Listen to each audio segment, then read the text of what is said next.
So welcome again, Alpha Barry, and welcome to all our guests to this edition of our Acosphere Instagram Live. Since July 2020, Alpha Barry is Chief Executive of Atos Africa with 1,000 employees covering 7 subsidiaries. Alpha has a wealth of experience working internationally in Europe, in Africa, and in the Caribbean, but also he has experience working in Asia, in Latin America, and a large part of his career has focused on operational finance to provide financial support for business growth. His specialty is finances and accounts. But Alpha has also worked for EY in the course of his career as a manager. He's experienced in the information technology and consulting sectors with an extensive career with Bull and then Atos. His extensive global experience in managing cultures, geographies, and the economics is absolutely outstanding.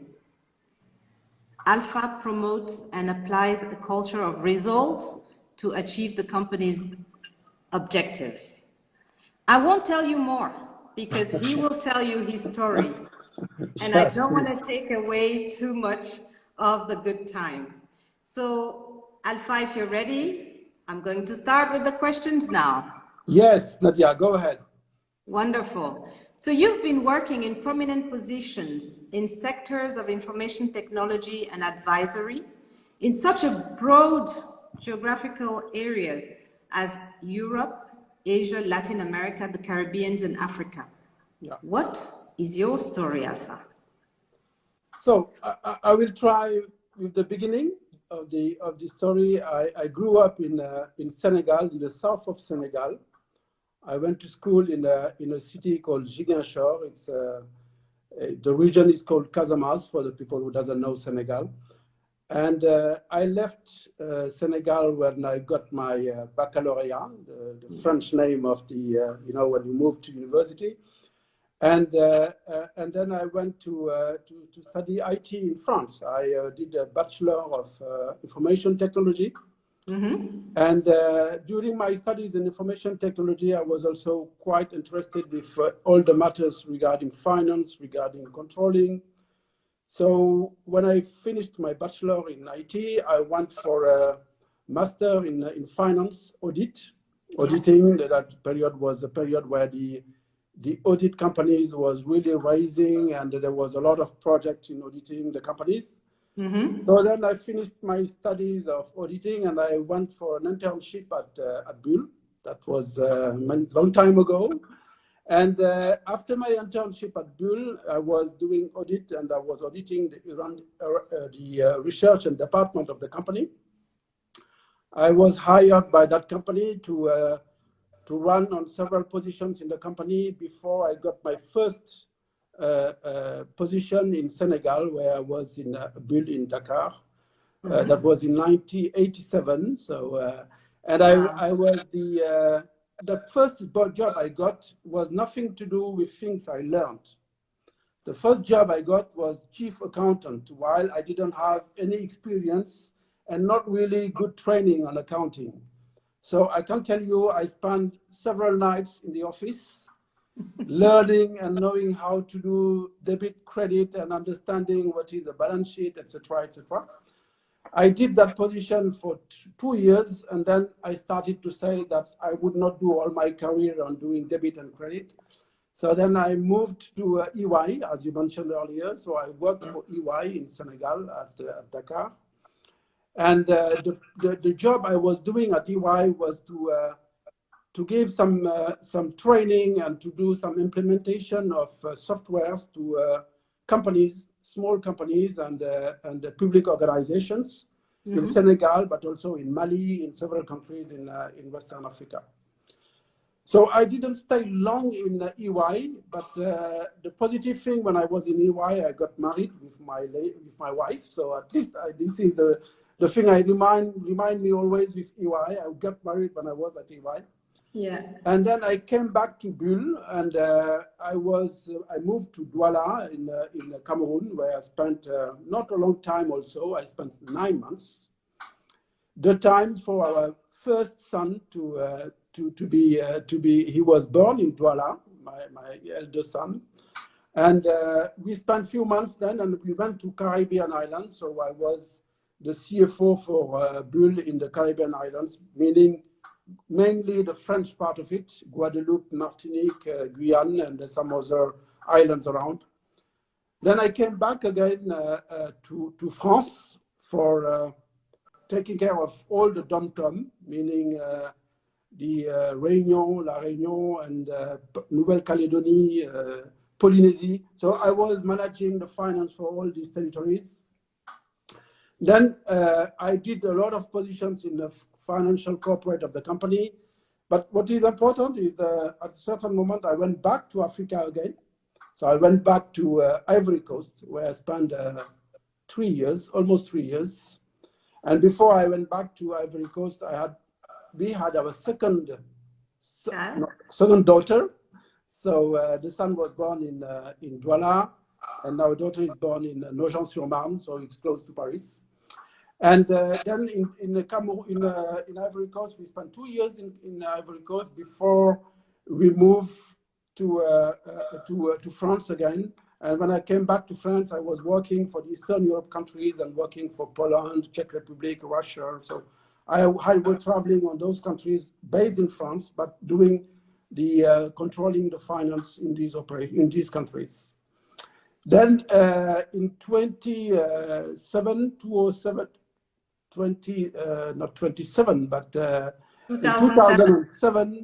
I went to the Netherlands, where I was the CFO for Bulle in the Netherlands. And we spent 4 years in the Netherlands, in Den Haag, which is the administrative capital of the country. And we stayed several years. Were very nice. We were really.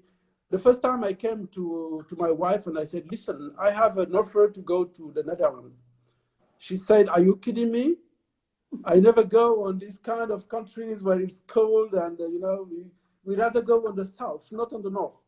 But finally, we liked it, and we spent 4 years in the Netherlands before we came back again in France, where I had a broader position at Bulle, where I was the CFO for all the international network of the company. And then I stayed there. At the end of 2014, Atos acquired Bulle. So I moved to Atos, and I became the finance head for the region Africa, Asia, and India, and Middle East, sorry. And then, as you mentioned, in 2020, in July, the company has decided to reshape the regions, and it was a decision to set up a specific region for Africa to make sure that we will grow in Africa. And the company asked me to take the position of CEO of Africa. That was in the month of July 2020. So, in summary, I did a lot of positions in several countries, and in several positions, not only on pure finance, but also on understanding the needs of the customer, working at customer site. This is the reason why maybe at the end I went for global position of general manager for the region. So this is, in few words, my story from the beginning to now. What a story! What a story! And what a variety of positions and countries. I mean, it's amazing to see the wealth of experience, Alpha, that you have accumulated over all these years. Could you please share with us a couple of anecdotes Yes. that related to challenges or opportunities during during the time that you have spent in Atos and Bulle and EY? Yeah.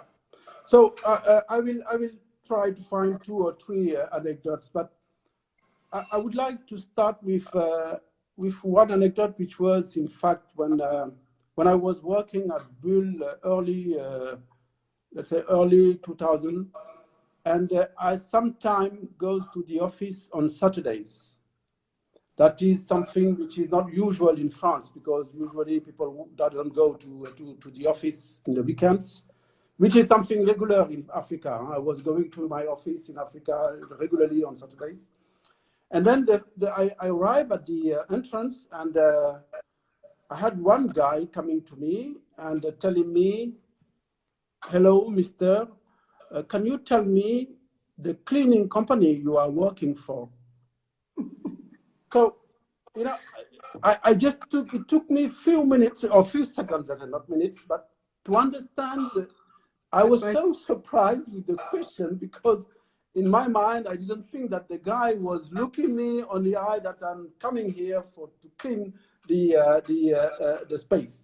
So I told him, "I'm sorry, but I'm not a cleaning guy. I'm just coming to work. I'm a finance head of Dom-Tom, and I'm coming to do some work." He was very sorry. He was really a bit worried, because he was feeling very bad. So I told him, "Listen, don't worry. I'm not. There's I'm not. I have nothing against you. You thought you were asking the right question." So the summary of this is that what I noticed, and that is an example which is very specific, but I noticed several times, being an African, sometimes people underestimate you, because, you know, there are so many things people think, so they don't see you as someone capable of doing, you know, having a high position in a company. So the lesson learned on that specific situation was that it turned out to me that is a kind of strength, meaning that in several cases with my colleagues, when they don't know you, they often underestimate you. So you can prove then that you are not, I cannot say you are always better, but at least the way they consider you is much less than your real value. So for me, that was a lesson learned, and I learned, it was something I noticed, not only at that case was specific, but I noticed that, and I consider, and this is what I tell to my friends, African friends, consider that this is a strength and not a weakness. So the second anecdote is more relating to finance and numbers and money. It's relating to the Netherlands, where I was, the first months I was joining the company there, I was doing what I was used to do when I was paying suppliers. I was just waiting till the maximum before I pay, and sometimes I was just waiting the suppliers to call me, to give me a call, then I would pay. And then I got my accountant coming to me and telling me, "Listen, I've noticed that you're not paying the invoices at due date, while the supplier should have been paid." I said, "Listen, the supplier didn't call me, he didn't complain, so why you are pushing me to pay?" So she said, this was a lady, she said, "Listen, this is not the way we do it in the Netherlands. So you owe money to somebody, you pay at due time. So no way that you take your time, blah, blah, blah." Then I said, okay, I was not really happy, but I said, okay, let's do it. Then we paid.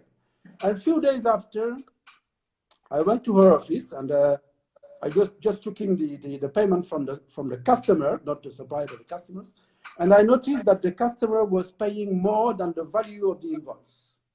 So let's say the value of invoice was 100,000 euros. The customer paid 105,000 euros. So I said, "Listen, the customer has made a mistake. He's paying more than the money he owes us." She said, "Why are you saying this? They didn't make any mistake."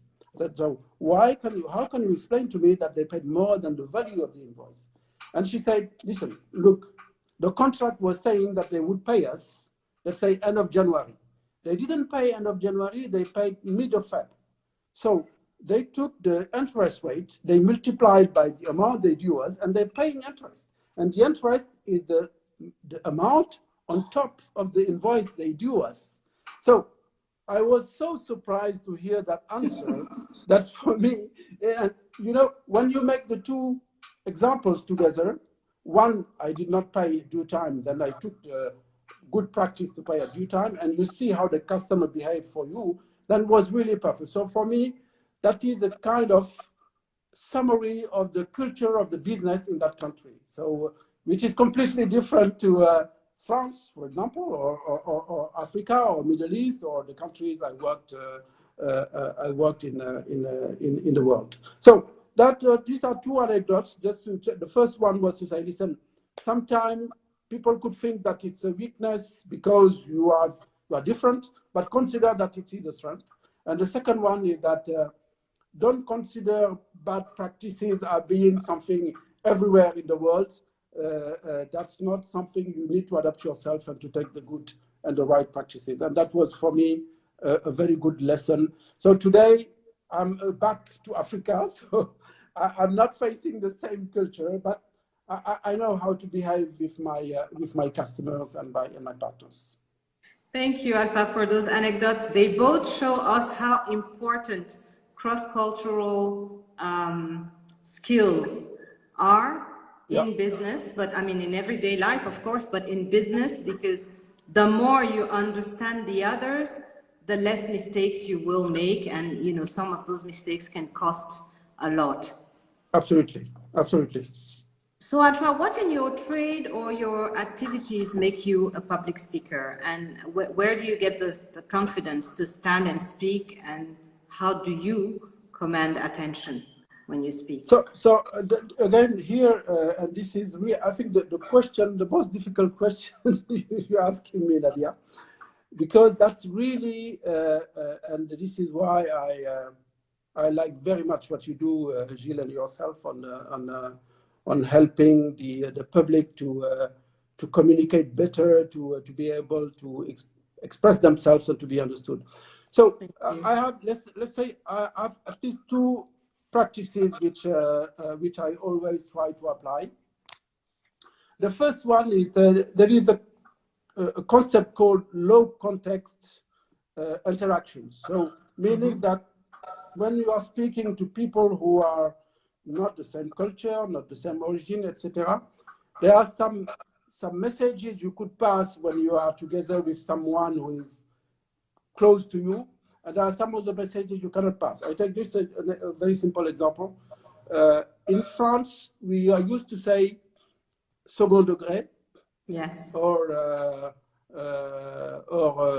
sous-entendu, or you know, things like I'm telling you something, but it's not the thing I'm saying you. I'm telling you. Yes, it's so, implied.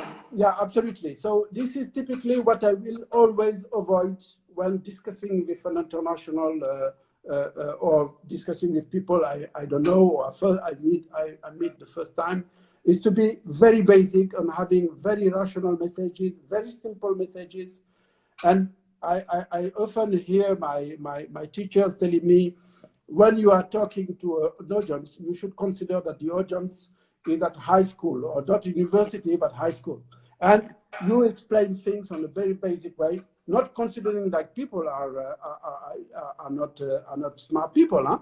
But you consider that we need to explain on a very basic way.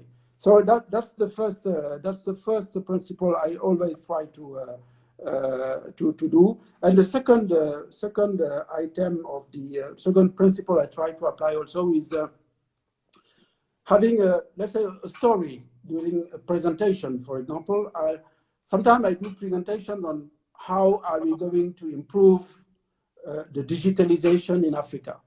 So you cannot just come and let's say listen, to do the digitalization in Africa, you will have to get servers, you'll have to have network, you'll have to have telecom, and then you will be putting all this together, and then you will be developing the way. No, the thing is, you need to have a story behind which is all along of your presentation. For example, when I do this kind of digitalization presentation, I always explain for example, the way the people in Africa are using the digital, the mobile money, and all these aspects regarding mobile services, because that is an underlying story which you can explain from the start till the end of the presentation, and explaining how this is helping the population in Africa to get in the financial inclusion. So financial inclusion, rural population in Africa, and then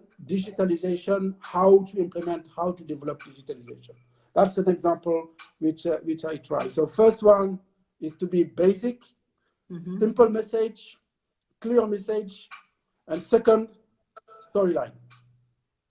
Perfect. Storytelling is absolutely crucial. And the simpler the words, the better people understand you. I totally relate to that. Thank you, Alpha. It is soon to be, well, it is 2021. It is, yes. It is 2021. And yet, the theme of women in the business remains vivid and is still a challenge.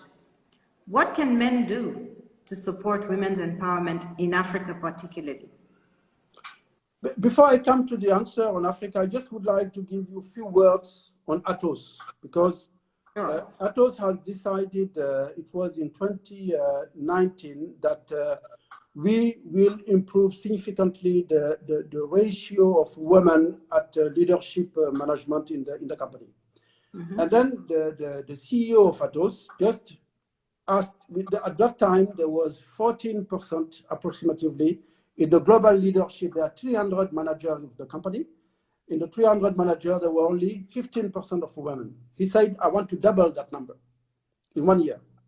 Wow. So the way he did it was very straight. He said, every male manager will have to sponsor a talented woman, so that woman will become a member of the leadership team of the company. And I had one woman, I was sponsored one woman, she was English, and I was having once a week, 2 hours call, discussing with her on the way she could improve, the way she presents herself, the way she expresses herself, the way she asks.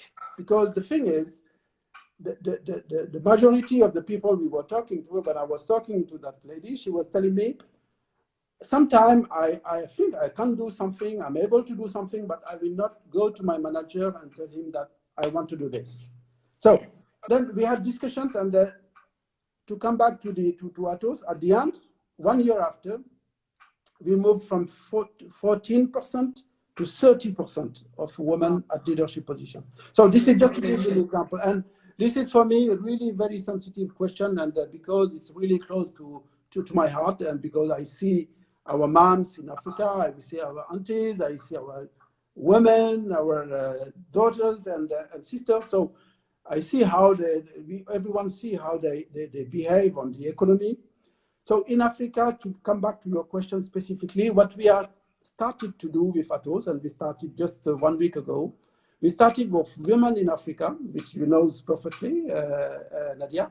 And we started with women in Africa, and we have 2 objectives. The first objective is to replicate something they do in Rwanda, where they give training, IT training, just coding, to young girls being at high school from 14 to 18 years old, very young, and giving them every Saturday a training on how they could do coding to create an application.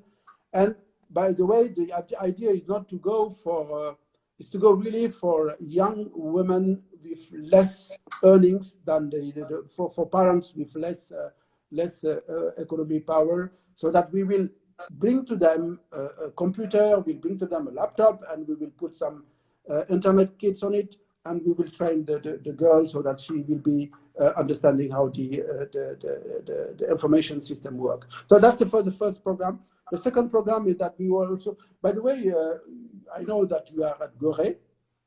At Atos, we have a specific relationship with the School of Girls at Gorée.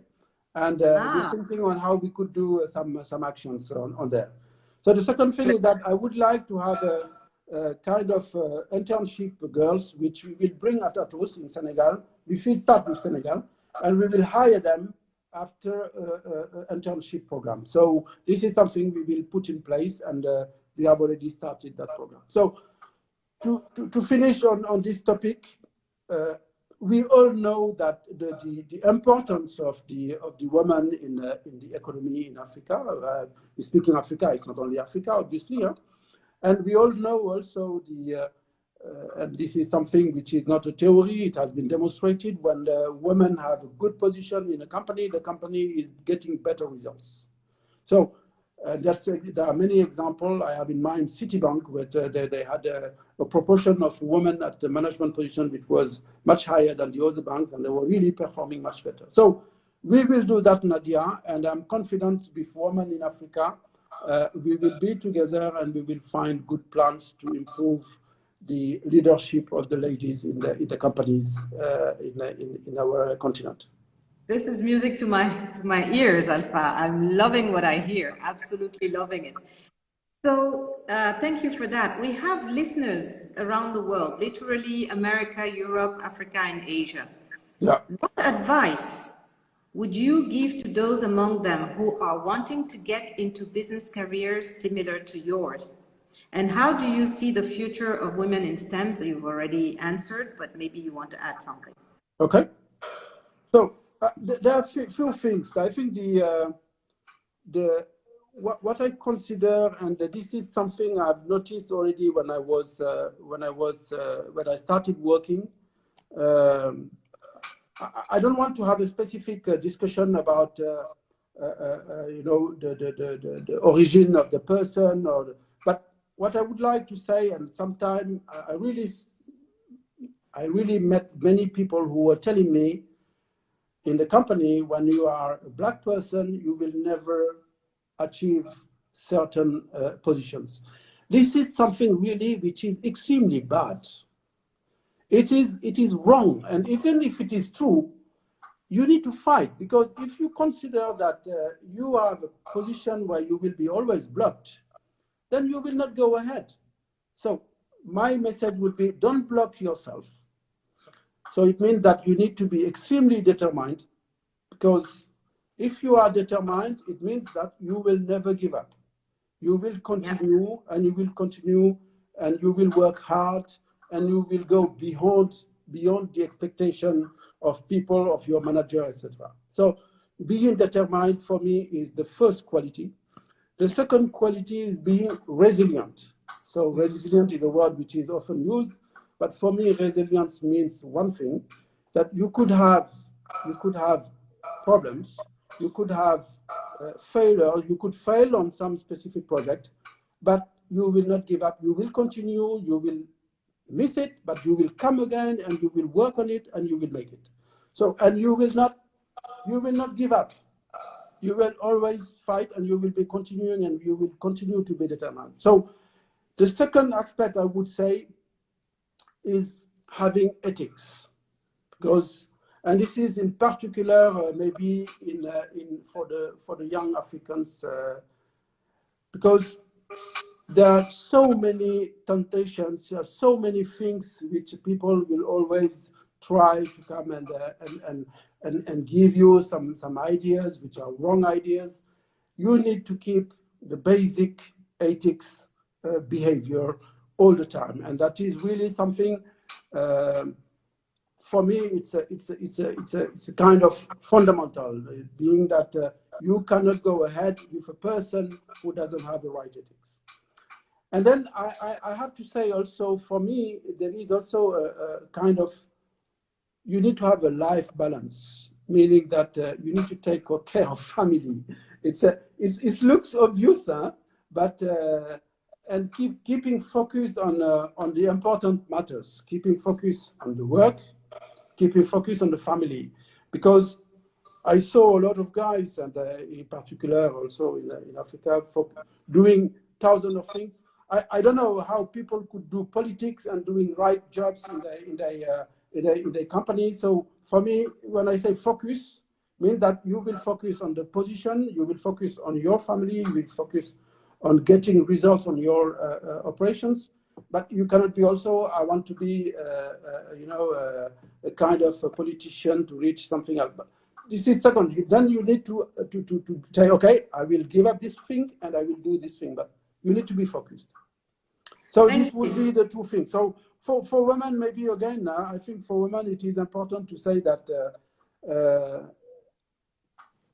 when I say don't block yourself, I think for women it's even also the same message, because they sometimes consider, because of many reasons, because also cultural reasons, that they could not go for some positions.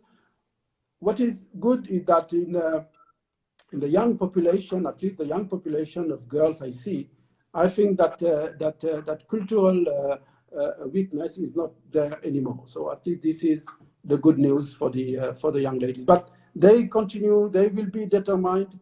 They have, I think, they have better capacity on being focused than men.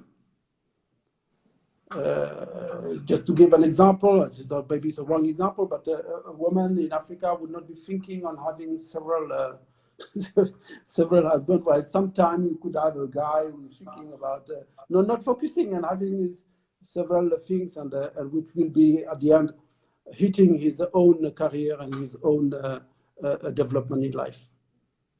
Thank you so much for these very good advices, Alpha. So be focused, be determined, be resilient, and work on your life-work balance, focus on family. Wonderful, wonderful advice. Absolutely. You've lived in France, in the Netherlands, in the Ivory Coast, among others. You've worked in and visited many parts of the world. Where do you feel at home?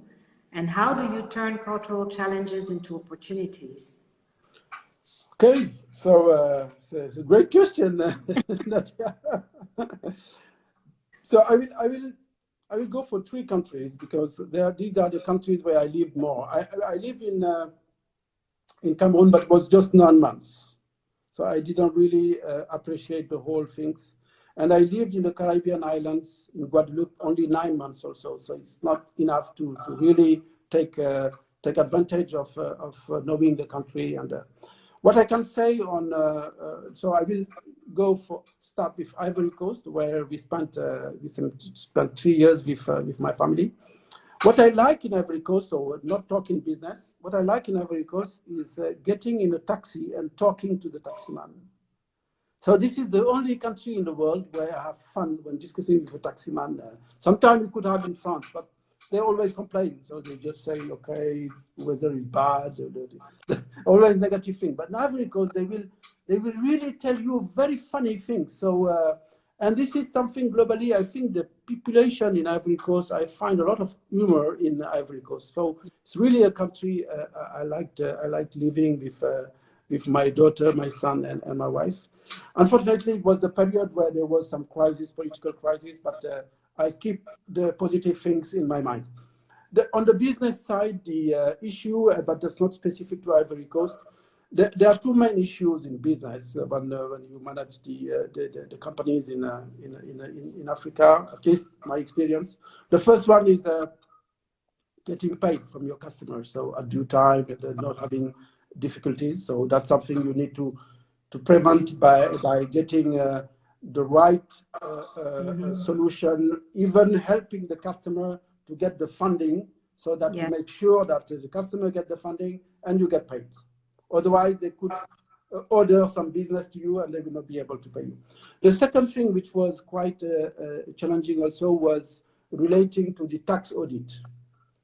When you are a company, and in particular when you are working for an international company, you always have the tax audit coming to you and asking you thousands of reports, asking you thousands of supporting documents, while it's adding nothing to the value of the company or the tax you pay to the tax administration. So those things are the 2 challenges I face. So the first one you can manage by finding the right solutions with the right fundings, and the second one is more complex, because that one, and it happened to us that in Cameroon, for example, unfortunately, we were obliged to shut down the company because there were too many controls, and you were not able to work. Right. So that's an example of Ivory Coast. But the positive thing in Ivory Coast is really globally. I'm not speaking about the crisis. I'm not speaking about politics. But I really think that people are really people very easy to live with. Then the second, the country where I could have some, the country where I lived the most is France, where I came, I was 18.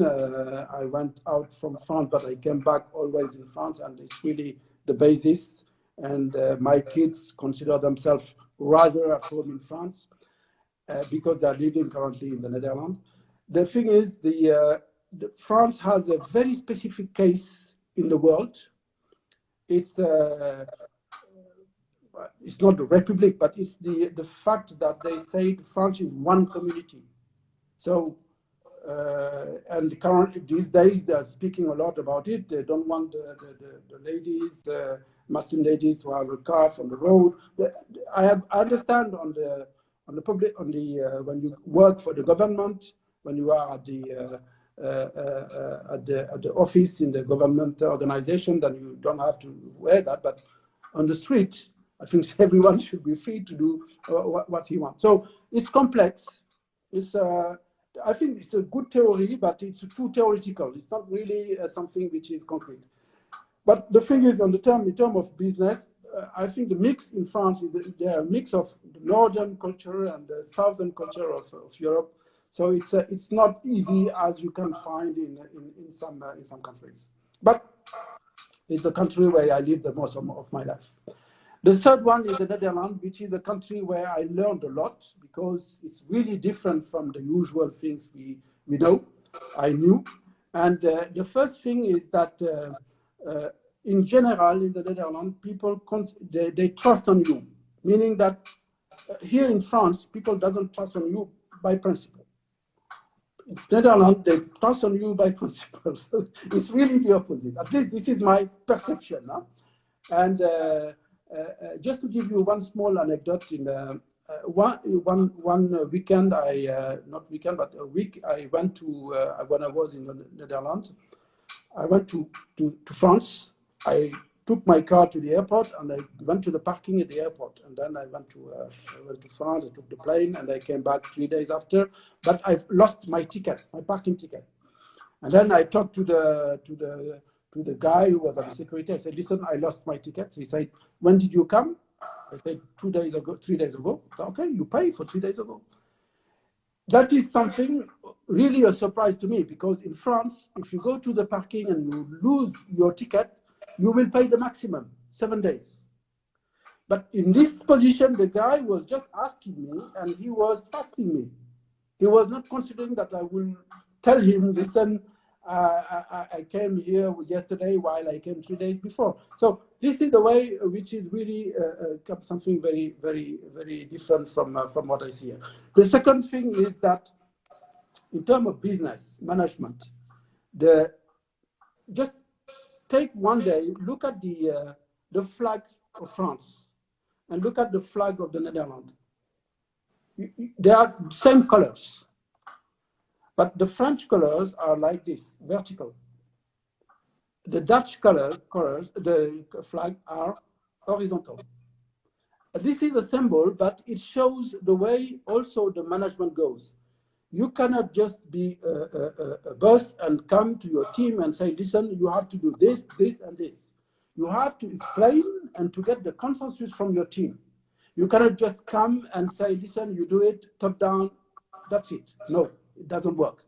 It works sometimes in France. It works in France because sometimes they consider a manager who is not having top-down position is a weak manager, which is completely wrong in the Netherlands. When you are a manager who is giving top-down, you are a weak manager because you're not smart enough to take the ideas from your colleagues.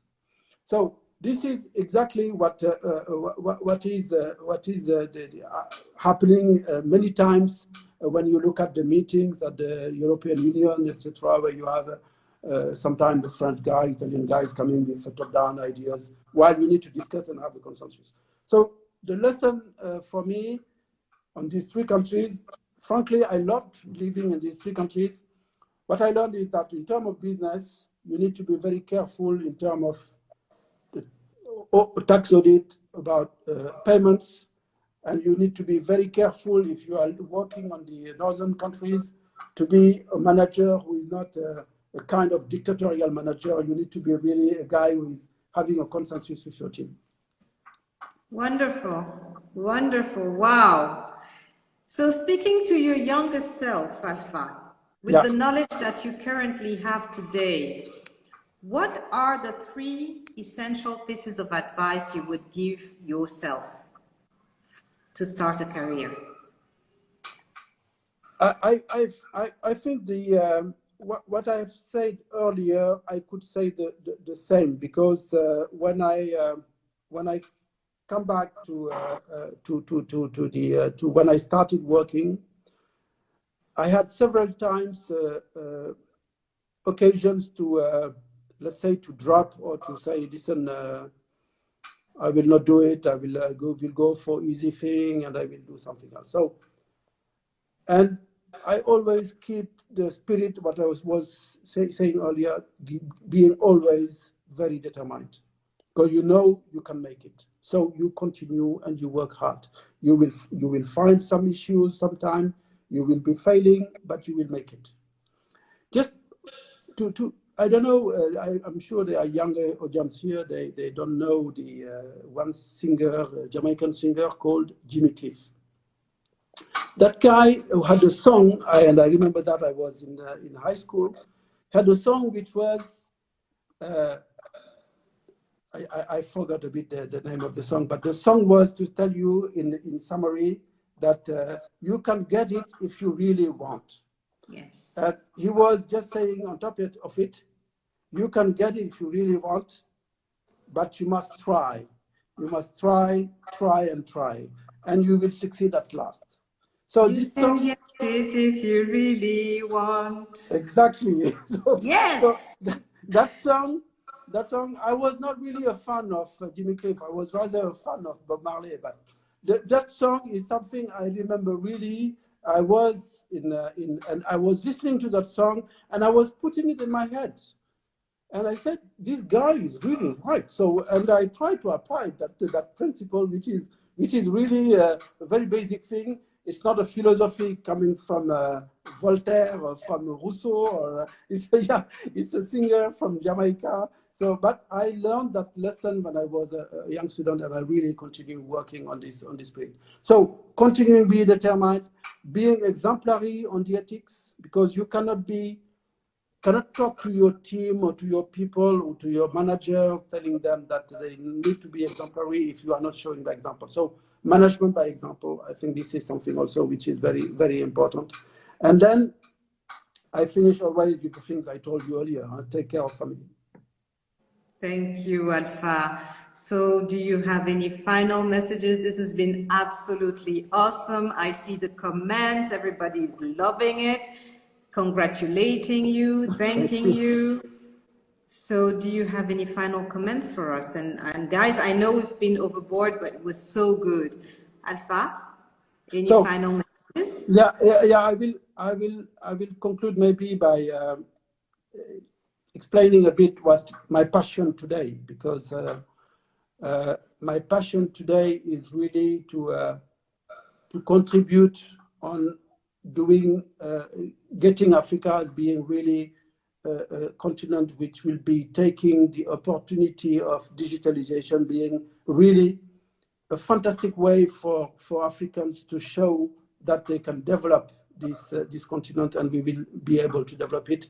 Because the thing is, you know, there are things which Africa is not doing, and they're just jumping on the next step. The example which is always explained is the fixed phone versus mobile phone. Many countries in Africa or regions in Africa never had a fixed phone. We don't know what is a fixed phone, but they jumped exactly to the mobile phone. On the same example regarding the digitalization today, if you take the example, for example, I was watching a documentary on Somali, and I was surprised to see that the country is completely in a crisis mode, but the taxi guy was getting paid with his mobile. So the customer of the taxi was paying, sending a message to his mobile and paying. They're not using money at all. So this is an example where, again, this is a progress in Africa which you cannot see even in the developing countries. there are many examples of creating platforms, creating apps. Let me give you another example. In Madagascar, there are few companies, few young people who are developing platforms to make sure that the people who are the agricultural people having rice will be able to sell the rice through the platform with customers coming to the platform and then creating the link between the customers and the agriculture. So there are a lot of opportunities. My passion is to go with the young Africans and to see how we can really make this opportunity being one of the fantastic opportunities we can get to develop the continent and get better life for our population. But this is not specific to maybe to Africa. It could be applied to India or some other country. But for me, I would like to see African engineers in IT becoming like what you see today in Mumbai, in Bangalore from the Indian companies. So I would like one day that we could think about young engineers in Douala, in Dakar, in Casablanca. It's already the case, but rather than going to Bangalore or going to Mumbai. So that's my passion today. Wow, what a beautiful passion.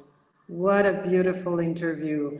Alpha, I don't know how to thank you. I just, this was awesome. Thank you so much for your time, for, for all the useful, insightful, interesting anecdotes and information you shared with us today. Thank you very much on my behalf, on behalf of Gilles and the whole Acosphere team.